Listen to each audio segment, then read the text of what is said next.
En Amérique centrale pousse un arbre majestueux et hors du commun, le cortessa. On ne peut pas le louper car il est la seule tache jaune dans une immensité de vert. Or, cette couleur est due aux fleurs qu'il arbore quelques semaines seulement à la fin de la saison sèche. C'est un spectacle saisonnier qui se renouvelle chaque année et où l'on peut apprécier la beauté d'un jaune vif qui passe de la branche au sol riche en fer de la forêt tropicale. Mais si les fleurs ont rempli leur rôle de reproduction et tombent se faner entre les racines de leur arbre pour terminer leur cycle, elles n'ont pas fini d'être utiles. Une espèce de fourmi tropicale, les fourmis champignonistes, s'occupe par milliers de venir découper minutieusement les pétales tombés au sol pour les transporter jusqu'à leur fourmilière.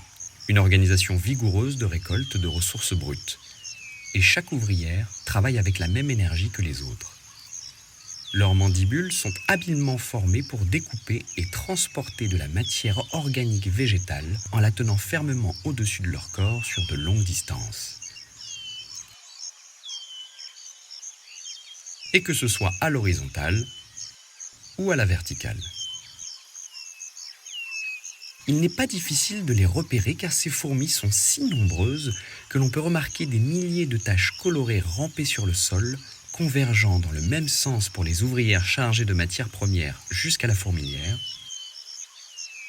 et dans le sens inverse pour celles qui retournent à la récolte.